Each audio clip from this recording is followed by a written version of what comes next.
Primera Tesalónica 4, versículos 1 y 2, dice así la palabra de Dios.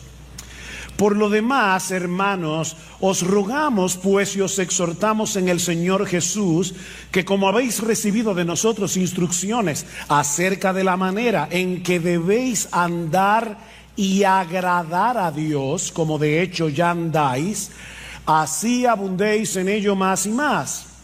Pues sabéis qué preceptos os dimos por autoridad del Señor Jesús. Todo cristiano que tome en serio su cristianismo se arriesga a ser etiquetado como fanático.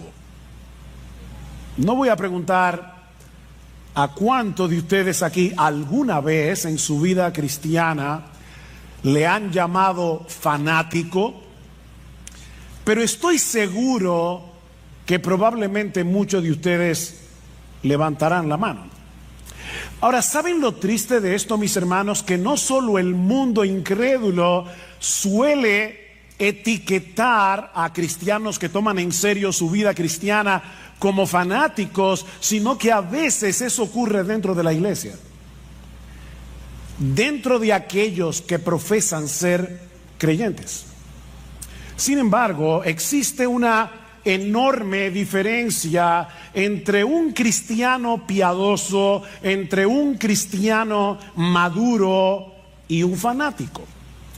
Se trata de dos categorías tan distintas entre sí que yo me atrevo a afirmar sin lugar a dudas que es imposible que un fanático llegue a madurar espiritualmente a menos que abandone su fanatismo. Déjenme repetirles eso otra vez. Son dos categorías tan distintas que es imposible que un creyente pueda seguir creciendo, pueda seguir madurando espiritualmente a menos que abandone su fanatismo. El problema, mis hermanos, es que si no sabemos distinguir unos de otros, podemos etiquetar de fanático a un creyente al que deberíamos estar imitando.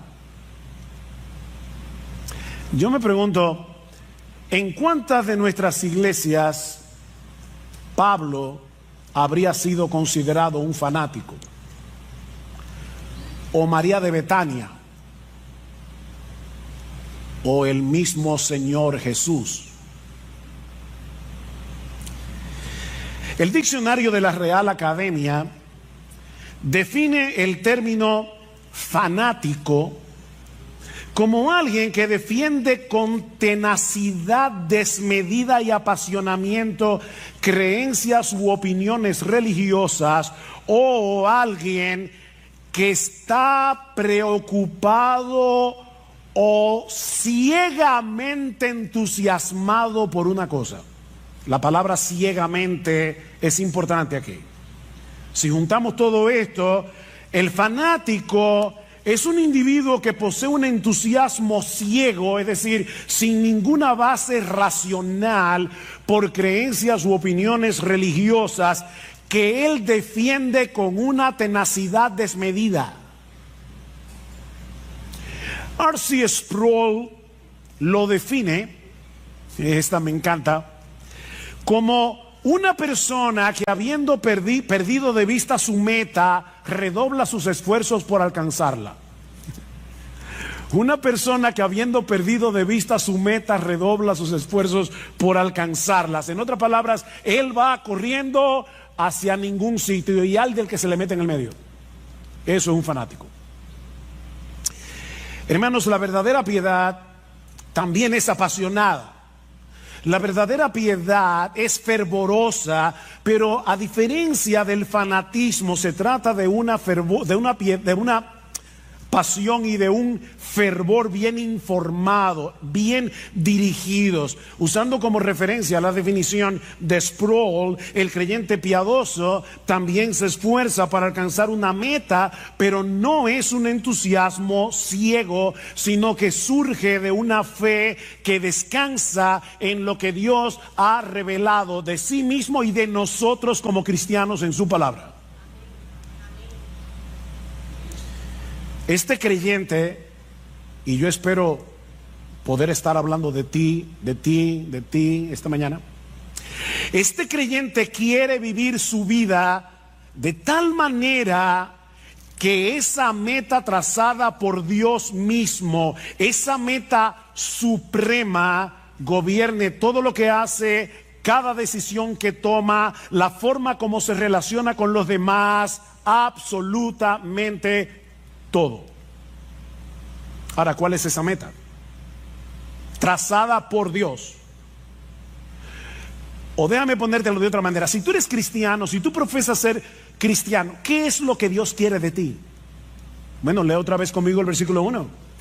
Por lo demás, hermanos, os rogamos pues y os exhortamos en el Señor Jesús, que como habéis recibido de nosotros instrucciones acerca de la manera en que debéis, no es una opción, no es una sugerencia, en que debéis andar y agradar a Dios, como de hecho ya andáis, así abundéis en ello más y más. La meta suprema del creyente, es decir, la tuya, si tú eres cristiano, es vivir para agradar a Dios.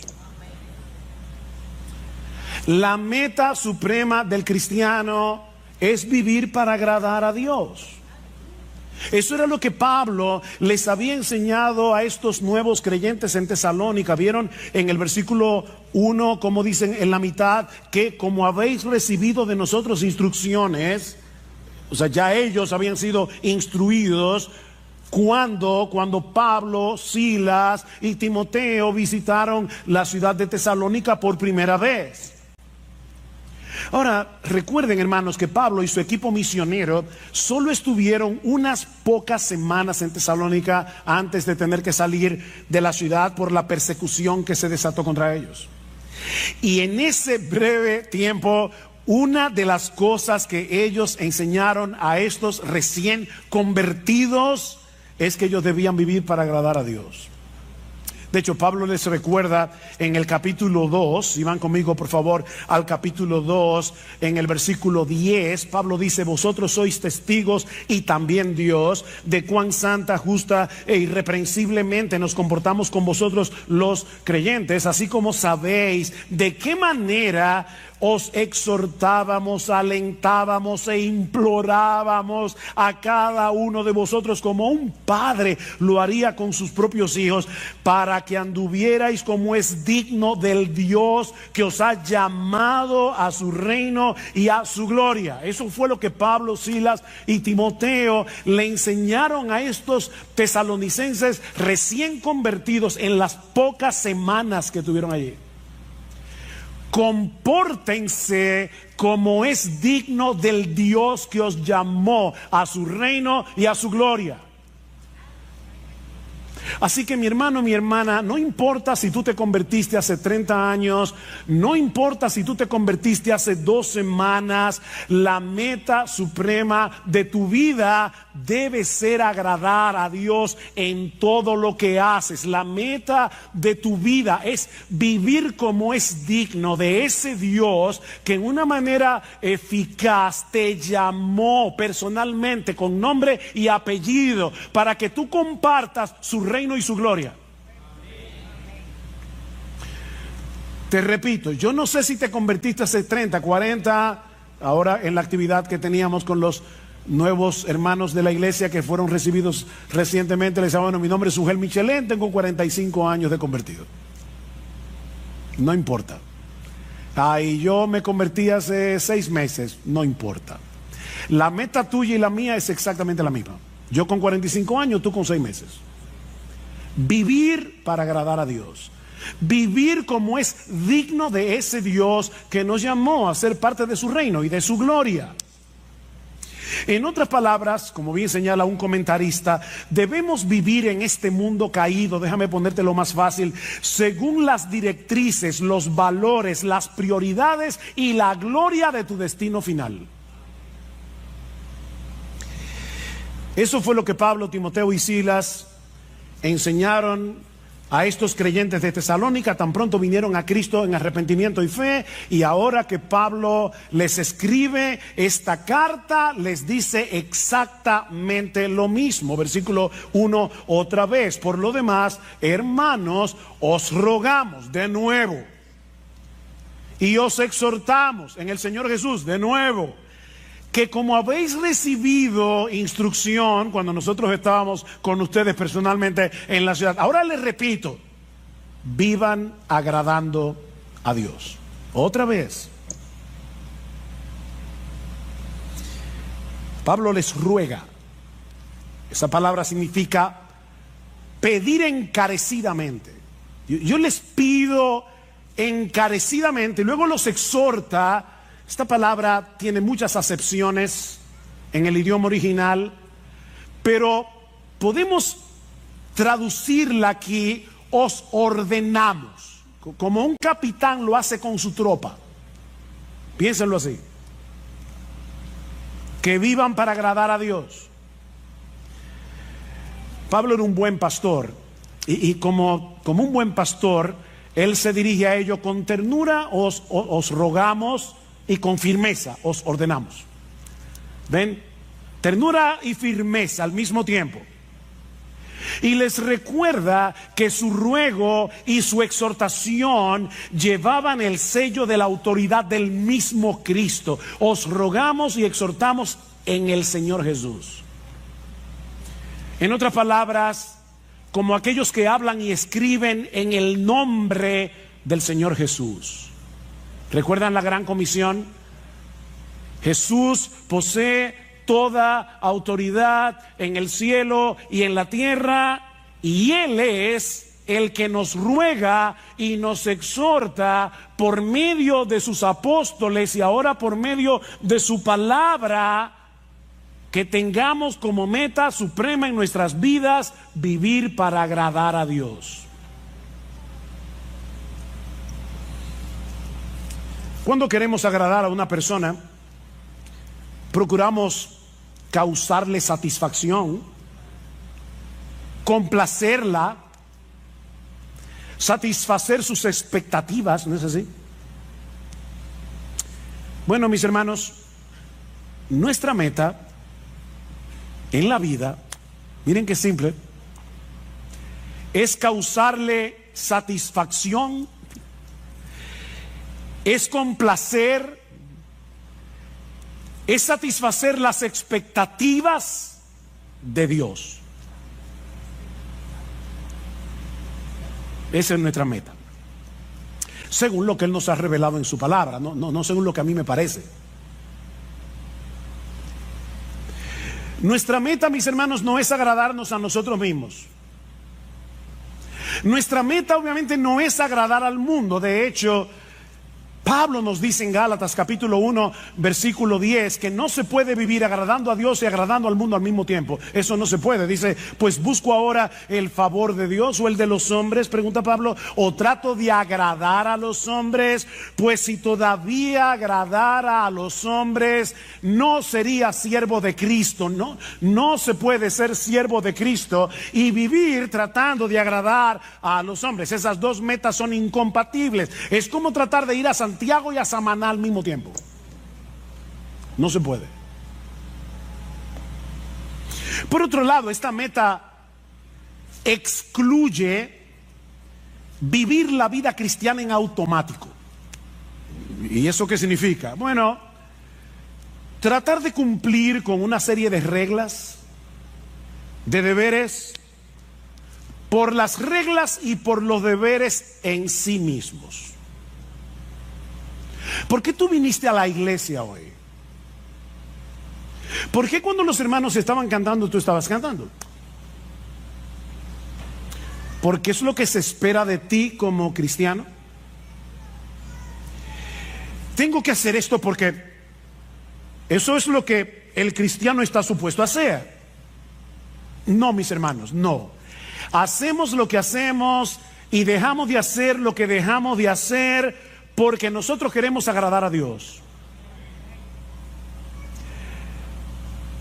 Debiste haber venido a la iglesia porque a Dios le agrada que tú vengas. A Dios le agrada que tú vengas. Y eso hace toda la diferencia del mundo entre un fariseo y un cristiano. Entre un legalista y un cristiano. Dice John Piper, agradar a Dios no es simplemente un deber religioso. Es la esencia misma de la vida humana. O sea, oigan esto, hermanos, una persona, un ser humano que no está viviendo para agradar a Dios es como un reloj que no da la hora. Amigos que nos visitan, de verdad, lo que voy a decir ahora no quiero sonar ofensivo, así que voy a tratar de ser lo más dulce, tierno, tranquilo que yo pueda.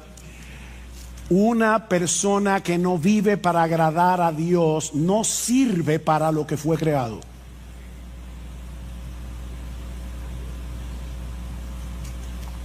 Porque agradar a Dios es la esencia de la vida humana. Y el ejemplo más evidente de esa realidad, obviamente, el modelo por excelencia es Jesús. Él es el modelo por excelencia de lo que significa ser humano. No olviden que sí, Jesús era verdadero Dios, pero cuando se encarnó, era verdadero hombre. Verdadero Dios, verdadero hombre. Dice el Señor en Juan 8:29, el Padre no me ha dejado solo porque yo hago siempre lo que le agrada. Yo hago siempre lo que le agrada, a tal punto que en el huerto de Getsemaní le dijo, Padre mío, si es posible pasa de mí esta copa, pero que no sea mi voluntad sino la tuya. O sea, Cristo estuvo dispuesto a agradar a Dios aunque eso implicara su muerte en la cruz, hasta ese punto. Yo hago siempre lo que le agrada. Jesús no vivió su vida terrenal en automático. Él siempre hizo lo que hizo con una meta delante de sus ojos. Yo quiero agradar a mi Padre que me envió. Bueno, pero eso es Jesús, que era un hombre perfecto, sin pecado, pero la realidad es que nadie puede agradar a Dios aunque lo intente, pastor. ¿Acaso no dice en Isaías capítulo 64, versículo 6, que todas nuestras justicias son como un trapo de inmundicia delante de Él? O sea, el mismo Dios dice en su palabra que todas nuestras justicias son como un trapo de inmundicia. ¿Cómo yo puedo agradar a Dios? Ese es un buen ejemplo de un texto citado fuera de contexto. Y recuerden que un texto fuera de contexto es un pretexto.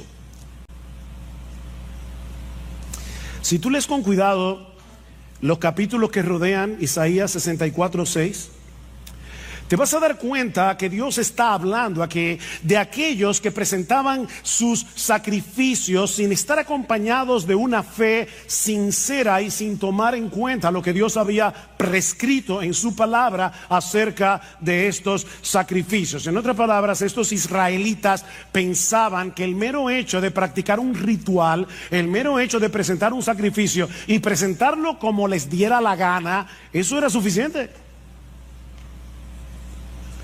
Pero ese texto no está diciendo que ningún creyente del Antiguo Testamento no podía agradar a Dios. En ese mismo pasaje, y ahí es que uno ve cómo el leer un texto fuera de contexto se convierte en un problema, porque si tú lees, ¿verdad? Déjenme decirles algo que yo espero que ustedes estén bien despiertos, pero Isaías 64:6 está después de Isaías 64:5. ¿Lo captaron? Ok.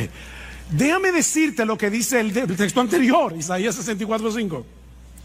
Saliste al encuentro del que con alegría hacía justicia, de los que se acordaban de ti en tus caminos. Algunos israelitas sí estaban haciendo justicia.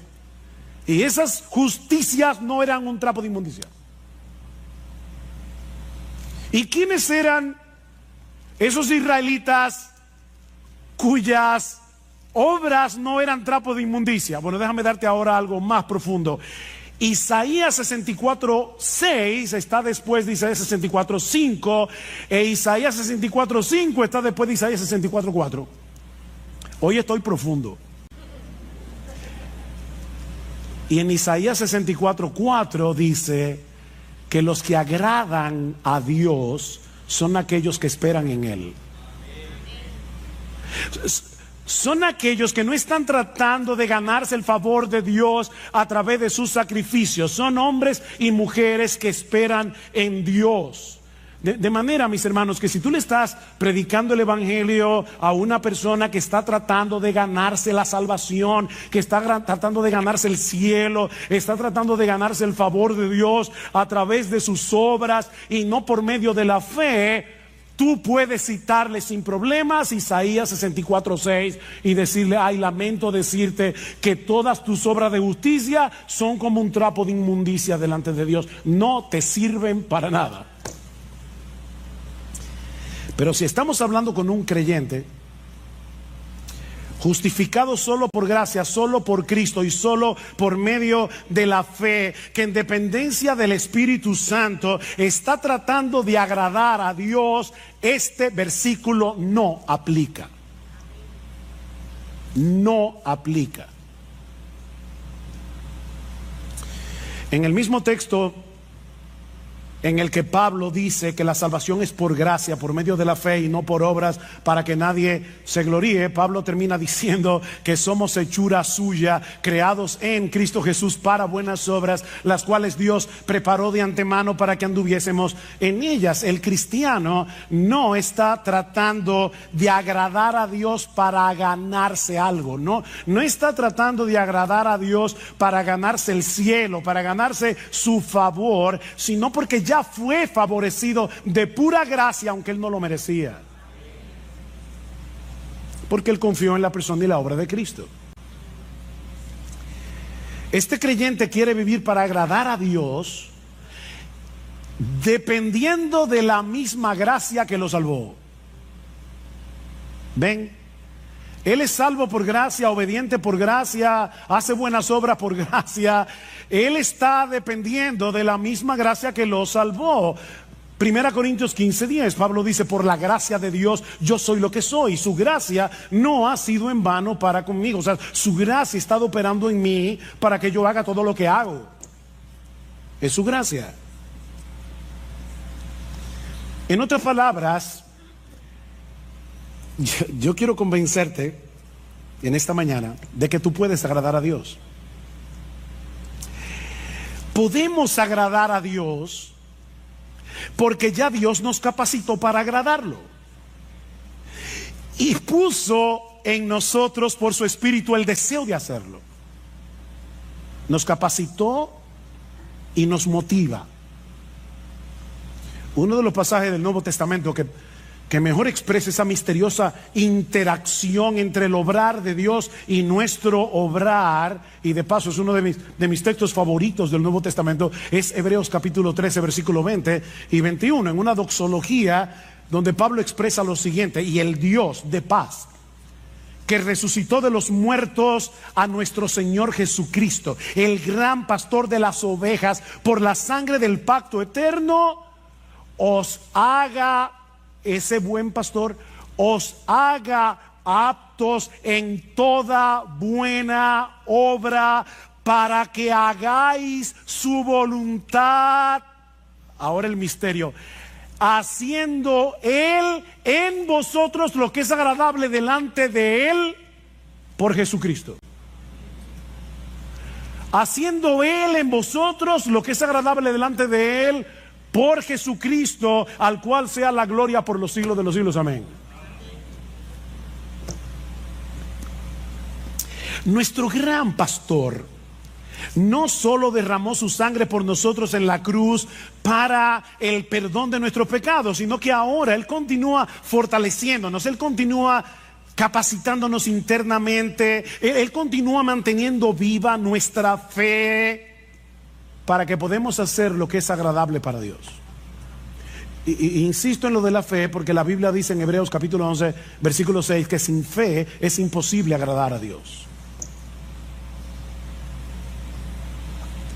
Él está obrando en nuestro obrar. Y a Dios le agrada ver la obra de su Hijo en nuestro obrar. O como dice Pablo en Filipenses 2:13, Él es el que está produciendo en nosotros el querer como el hacer por su buena voluntad. Esas obras que hacemos en unión con Cristo, en dependencia de Cristo, por el poder de Cristo, no son trapos de inmundicia. No son trapos de inmundicia. De manera que si tú eres un creyente, un verdadero creyente, no solamente puedes, es que tú debes vivir agradando a Dios. No vivas tu vida cristiana en automático, por inercia, haciendo ciertas cosas, dejando de hacer otras, porque eso es lo que se espera de una persona que dice ser cristiana. O sea, no sea como el esposo que el día del aniversario le lleva un ramo de rosas a su esposa porque vio en un anuncio que esa era una de las cosas que un esposo puede hacer para que la esposa no tenga malas el día del aniversario. Ay, gracias mi amor por ese ramo de rosas. No, no te preocupes, es mi deber. Mira, créeme, a tu esposa no le va a hacer ninguna gracia. Porque lo que hace feliz a tu esposa no es el ramo de rosas, es tu deseo de agradarla. Como ella entiende, ¿verdad? El agrado.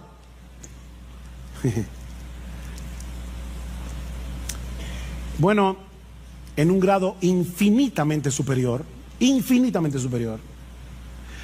todo aquel que sabe que fue elegido por Dios el Padre para salvación desde antes de la fundación del mundo, todo aquel que sabe que Dios el Hijo derramó su sangre en una cruz para el perdón de nuestros pecados, todo aquel que sabe que Dios el Espíritu Santo le cambió su corazón, le dio nueva vida para que pudiera arrepentirse y creer en Cristo, debe anhelar de todo corazón vivir para agradar a aquel que lo amó de ese modo.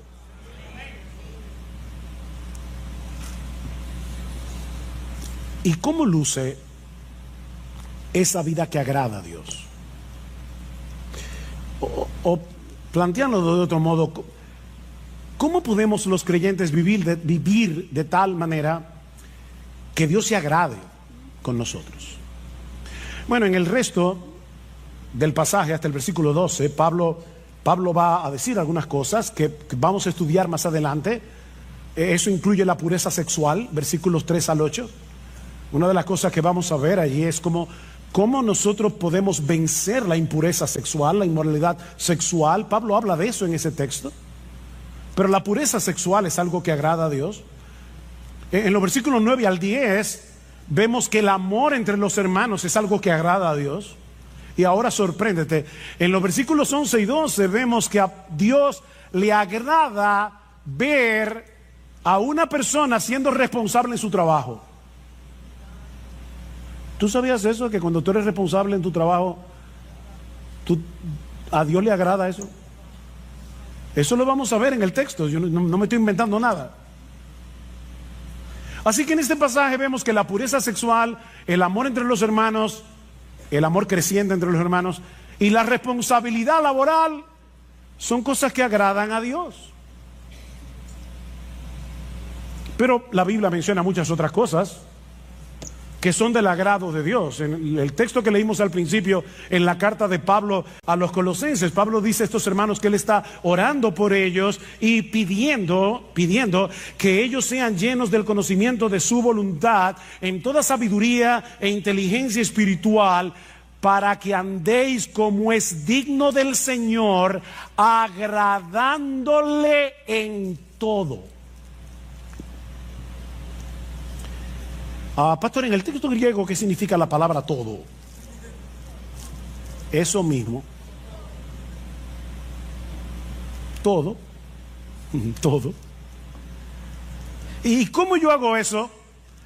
Bueno, el texto sigue hablando y nos dice algunas formas en las que nosotros podemos agradar al Señor. Dice, llevando fruto en toda buena obra, una vida fructífera agrada a Dios. Sobre todo el fruto del Espíritu Santo, que es desarrollar en nosotros el carácter de Jesús, ¿verdad? Amor, gozo, paz, paciencia, benignidad, bondad, fe, mansedumbre, templanza. En la misma medida en que tú te pareces más a Jesús y menos a ti, Dios se agrada. Creciendo en el conocimiento de Dios, dice Pablo, lo que agrada a Dios no es que llenemos la cabeza de teología, de informaciones, es que crezcamos en nuestro conocimiento de Él para disfrutar de una mayor intimidad con Él. A mí me encanta leer biografías, es una de mis secciones de lecturas favoritas. Me encanta leer biografías. Recientemente estuve leyendo, he leído 2 biografías en este año. La biografía de R.C. Sproul, que murió hace recientemente, y la biografía de Tim Keller, que también murió hace relativamente poco tiempo. Yo tuve la oportunidad de saludar a esos 2 hombres en diferentes eventos. Ahora, si ustedes me preguntan, ¿tú conociste a R.C. Sproul? Mi respuesta, no. ¿Tú conociste a Tim Keller? No. Yo tengo información acerca de ellos 2, pero yo no los conocía. Bueno, se puede tener información de Dios y no conocer a Dios. Pero Pablo sigue diciendo, o sea, la vida fructífera agrada a Dios, crecer en el conocimiento de Dios, obviamente agrada a Dios. Pregúntale a tu esposa, esposo, si a ella no le agrada que tú crezcas en tu relación con ella. Pero en tercer lugar, fortalecidos con todo poder conforme a la potencia de su gloria, para toda paciencia y longanimidad, es decir, para toda paciencia y perseverancia, sobre todo en medio de las presiones, en medio de las pruebas. ¿Sabes qué, mi hermano? Cuando tú estás sufriendo, cuando tú estás en medio de una gran aflicción y por obra del Espíritu Santo en ti que te capacita, tú soportas la aflicción en el poder que viene de Dios, eso agrada a Dios. Ese texto me fue de una tremenda bendición esta semana. Estaba muy agobiado en mis pensamientos con varias cosas. Y me alegra que en uno de los salmos dice, ¿quién me diese alas de águila y vuele a tal, yo no sé dónde? ¿Verdad que hay momentos que uno quiere desaparecerse del mapa? ¿O a ti no te pasa? Y con ese sentimiento en mi corazón, créame, vino ese texto a mi mente.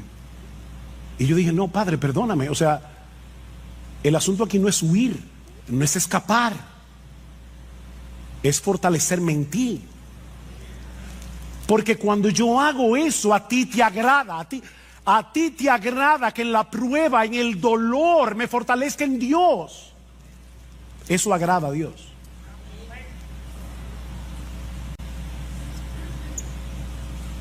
Y sigue diciendo, con gozo, dando gracias al Padre que nos hizo aptos para participar de la herencia de los santos en luz. En otras palabras, una vida gozosa y agradecida agrada a Dios. Una vida con gozo y con gratitud agrada a Dios. Y créanme, hermanos, yo podría seguir citando texto tras textos. Pablo dice en Romanos capítulo 12 versículo 1 que presentar nuestros cuerpos en sacrificio vivo sobre la base de lo que Cristo hizo por nosotros en el Evangelio. Os rogamos por las misericordias de Dios. Cuando presentamos nuestro sacrificio, nuestro cuerpo en sacrificio vivo, eso agrada a Dios. Romanos 14 y 18 dice que cuando nosotros restringimos nuestra libertad cristiana por amor al hermano débil, eso agrada a Dios. Dicen Romanos 14, 18, dice, porque el que en esto sirve a Cristo, o sea, en restringir tu libertad, yo sé que yo puedo hacer esto, pero aquí está mi hermano débil, puedo llevarlo a él a pecar, me voy a restringir de mi libertad. Dice Pablo, el que en esto sirve a Cristo agrada a Dios. Y más adelante en Romanos 15 dice: cada uno de nosotros agrade a su prójimo en lo que es bueno para edificación, porque ni aun Cristo se agradó a sí mismo. El Hijo de Dios, el que sí podía vivir para agradarse a sí mismo porque es Dios, decidió no agradarse a sí mismo. Y porque Cristo decidió no agradarse a sí mismo, es porque tú eres salvo. Porque si hubiese querido agradarse a sí mismo, no habría ido a la cruz. Y ahora Pablo está diciendo: mira a Cristo y vive así. Hijos, niños y jóvenes, obedecer a vuestros padres agrada a Dios. Colosenses capítulo 3, versículo 20 dice: hijos, obedeced a vuestros padres en todo, porque esto agrada al Señor. La próxima vez que tus padres te pidan algo que no te agrade hacer, no piensa en este momento: lo que mi papá me está pidiendo no me agrada, pero a Dios le agrada que yo obedezca, a menos que sea un pecado. A Dios le agrada que andemos en comunión con Él. Es interesante que en Génesis capítulo 5 versículo 22 dice que Enoc anduvo con Dios. Ustedes conocen ese texto. Pero en la versión griega del Antiguo Testamento, conocido como la Septuaginta, dice que Enoc agradó a Dios. O sea, donde dice que Enoc anduvo con Dios, la Septuaginta dice agradó a Dios. Y luego el autor de la carta a los Hebreos, basándose en este texto, dice: por la fe Enoc fue traspuesto para no ver muerte, y no fue hallado porque lo traspuso Dios, y antes que fuese traspuesto tuvo testimonio de haber agradado a Dios. ¿Ven que se puede agradar a Dios? Dios no le dijo a Enoc: eso es trapo de inmundicia. No.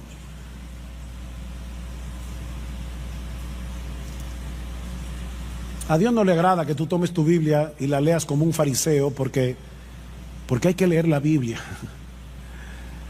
No, Él quiere que tú quieras tener comunión con Él, leyendo su palabra, que quieras tener comunión con Él en oración, que te pases el día viviendo con Dios, andando con Dios, en el día a día. Eso agrada a Dios. A Dios le agrada que los pastores prediquemos fielmente su palabra.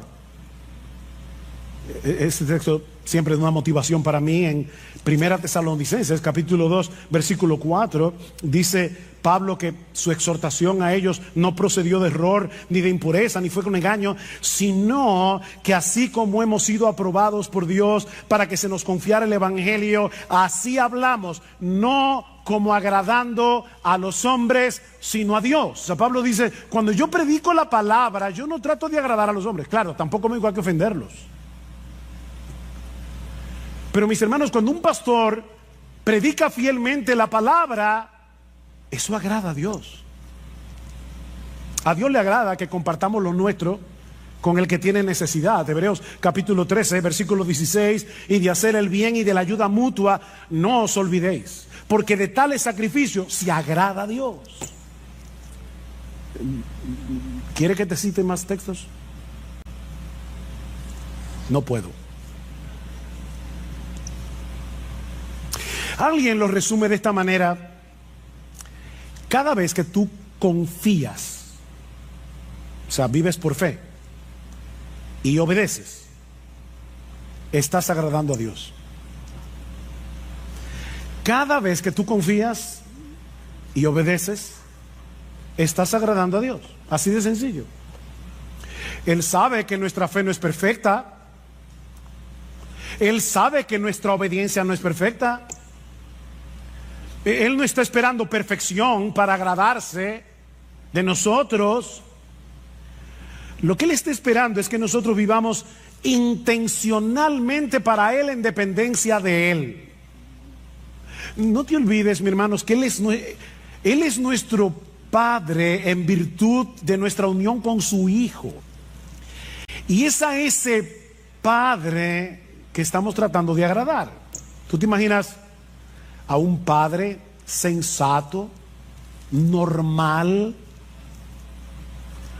con buen juicio, mirando con desagrado la tarjeta de cumpleaños que le hizo su niña de 5 años porque no le gustó el color de la cartulina o porque tuvo una falta de ortografía. Es absurdo, ¿verdad? Bueno, parece que algunos cristianos se imaginan a Dios mirándonos de esa manera. No me gustó el color de la tarjeta. Trapo de inmundicia.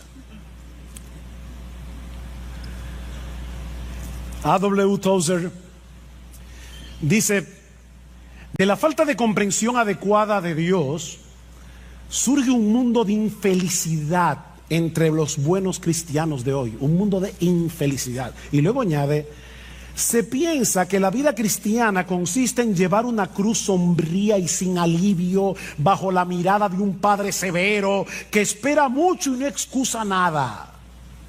Un padre austero, malhumorado, muy temperamental y extremadamente difícil de complacer. ¿Te ha pasado eso por la cabeza? ¿Has visto alguna vez a Dios así? Ese no es el Dios de la Biblia.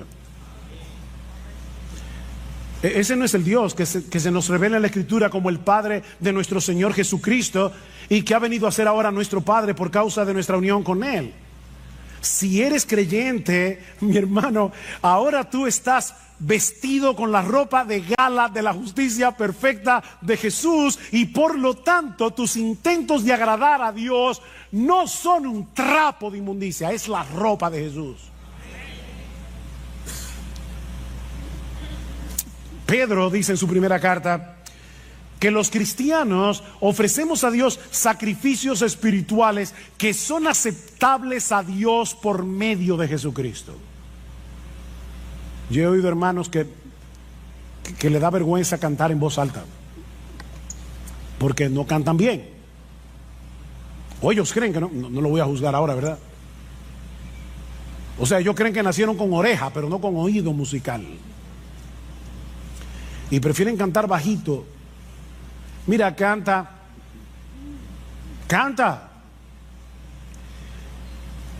Que tus gallos y tus desafines son lavados por la sangre de Jesús antes de que lleguen al oído del Padre. Tus sacrificios espirituales son aceptables delante de Dios por Jesucristo. Ahora, no me malentiendan, yo no estoy diciendo que podemos darle a Dios cualquier cosa y vamos a esperar que Él se contente con eso. No, yo no estoy diciendo eso. Lo que estoy diciendo, mis hermanos, es que tú y yo, si somos cristianos, debemos entregarle toda nuestra vida viviendo intencionalmente para agradarle a Él, pero sabiendo de antemano que la perfección de Jesús cubrirá todas nuestras imperfecciones. Eso es lo que estamos diciendo. Pero vive para agradar a Dios.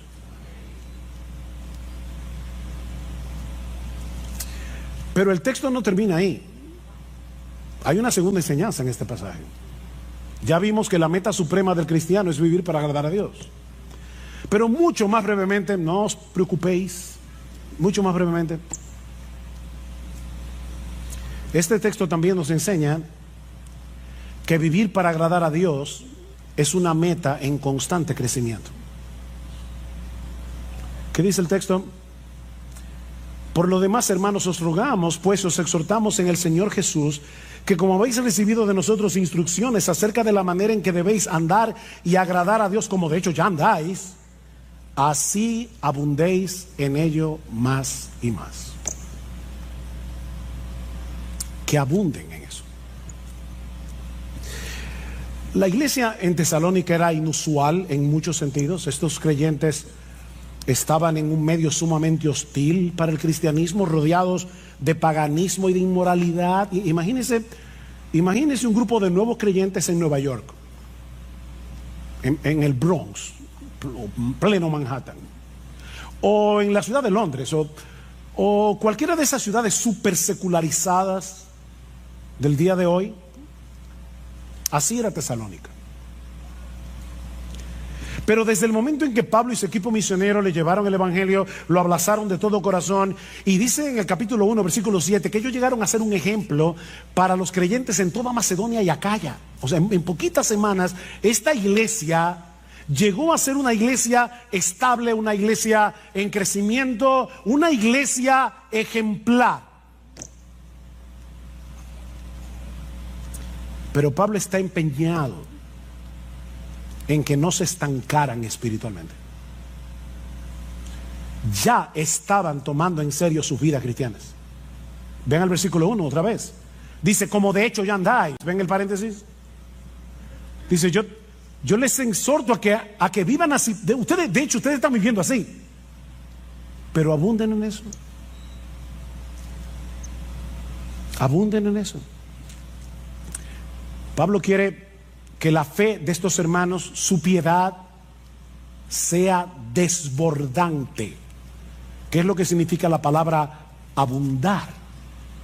Que desborde, como un río. Es la misma palabra que aparece tanto en capítulo 3, versículo 12, como en el capítulo 4, versículo 9 y 10, cuando Pablo dice, ustedes ya se aman mutuamente, pero abunden en eso. Ámense más. Crezcan en su amor. Estiren el corazón. Bueno, lo que Pablo está diciendo es, ya ustedes están viviendo una vida que agrada a Dios. Ya lo están haciendo. Wow, qué elogio para una iglesia.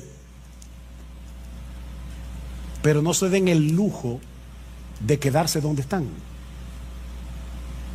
No se den ese lujo. Iglesia Bíblica del Señor Jesucristo, la vida cristiana es una vida en constante crecimiento. ¿Saben por qué? Porque la meta es llegar a ser igualitos a Jesús. Y eso nunca va a pasar de este lado del cielo. La meta es parecernos a nuestro precioso Señor. En ese sentido, el mismo Pablo es un buen ejemplo a imitar. Escribiendo a los filipenses, Pablo, hermano, Pablo. Algunos dicen que después de Jesús no ha habido en toda la historia de la iglesia un cristiano como Pablo. No ha habido un predicador como Pablo. No ha habido un hombre más apasionado con el evangelio que Pablo. No ha habido un hombre más capaz de sufrir por Cristo que Pablo. Y Pablo dice, yo sigo avanzando por ver si logro asir, o sea, agarrar, aquello para lo cual yo también fui asido por Cristo Jesús. Cristo me agarró para algo. Y mi meta es cumplir eso para lo que Cristo me agarró.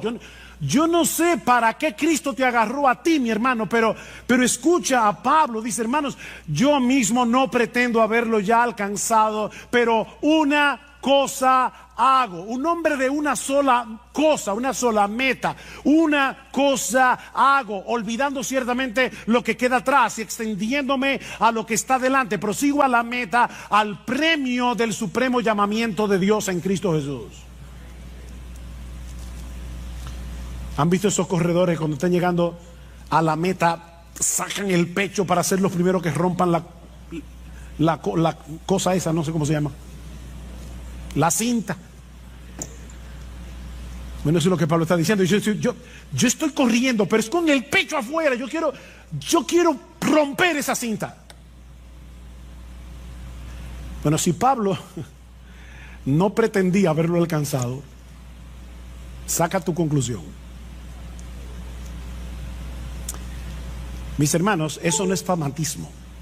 Eso no es fanatismo. Yo le decía al principio, me pregunto si Pablo hubiera sido considerado como un fanático por cristianos de una iglesia. Es que tú sabes que Pablo es como que, yo no sé, como que se coge la cosa muy en serio. De verdad, yo creo que Pablo hubiera sido considerado como fanático en nuestras iglesias. Pero mis hermanos, eso no es fanatismo, eso es cristianismo, puro y simple. Ni siquiera quiero que piensen en cristianismo radical. No, quítenle lo radical. Eso es cristianismo sin apellido. Eso es ser cristiano. Vivir para agradar a Dios. Eso es ser cristiano. Ese no es el privilegio de unos cuantos cristianos super espirituales. Una casta que hay en la iglesia. Me llama la atención que escribiéndole a los corintios, nada más y menos que a los corintios, era una iglesia tan madura, una iglesia llena de problemas. Y en esa carta Pablo compara la vida cristiana práctica con una carrera. ¿Y saben lo que Pablo le dice a esos cristianos de Corinto, de una iglesia tan mala? Corran esta carrera de tal manera que si uno solo va a ser el que se lleve el premio, que seas tú. Vive así. Estamos aquí todos juntos en esta carrera. IBCJ, miembros de IBCJ, todos estamos aquí corriendo. Y ya nos anunciaron que uno solo se va a llevar el premio. Uno solo. Mira, corre. Ah, no, yo sé que va a ser, seguro que va a ser uno de los pastores. No. Porque el mismo Pablo dice en ese texto, yo sigo corriendo y trato de correr bien, no sea que habiendo sido yo heraldo para muchos, después yo sea descalificado en la carrera. Cualquiera de nosotros puede ser descalificado aquí. Corre tú, mi hermano, mi hermana, corre tú, como si fueras el único que fuera a llevarte el premio. ¿No sabéis que los que corren en el estadio, todos a la verdad corren, pero uno solo se lleva el premio? Le dice Pablo a estos creyentes. Corred de tal manera que lo obtengáis.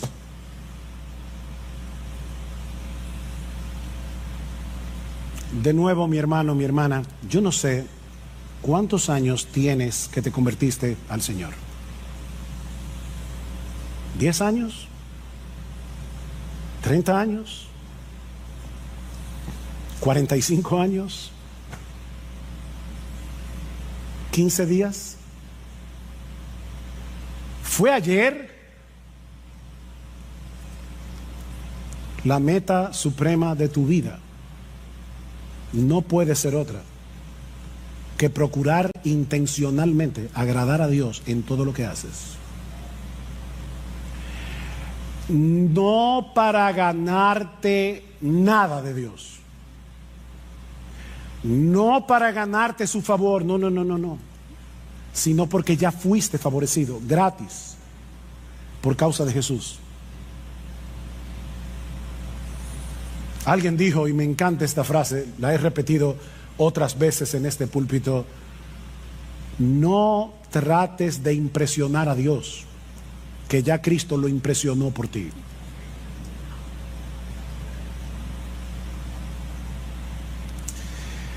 Para ponerlo de una manera que los niños que están aquí puedan entenderlo. Niños, cuando nos convertimos a Cristo, Dios nos puso a nosotros la nota de Jesús en todas las materias. Ya yo sé de antemano, cuando yo llegue al cielo y abra mi récord, yo tengo A más en todas las materias. Porque lo que hizo Dios es que me puso a mí la nota de Jesús y a Jesús le puso la mía, y por eso murió en la cruz. Y es descansando en esa justicia perfecta que ya tenemos en Él, es descansando en esa obra del Espíritu en nosotros, que ahora podemos seguir creciendo en nuestra relación con el Señor. Ahora podemos seguir creciendo en nuestra capacidad de amar a otros. Ahora podemos seguir creciendo en nuestra vida de santidad, en nuestro testimonio ante el mundo incrédulo. Y sobre todas las cosas, ahora podemos parecernos cada vez más a nuestro precioso Señor Jesucristo. Y eso es lo que más agrada a Dios, ver a su Hijo en nosotros. Así que, hermano, para concluir, olvídate todo lo que ha quedado atrás en tu vida cristiana. Todo, olvídate de eso. Y continúa extendiéndote hacia lo que tienes por delante. Porque no existe, óyeme bien, no existe una vida más plena, más bienaventurada, más dichosa, más satisfactoria, y no sé ya cuántos otros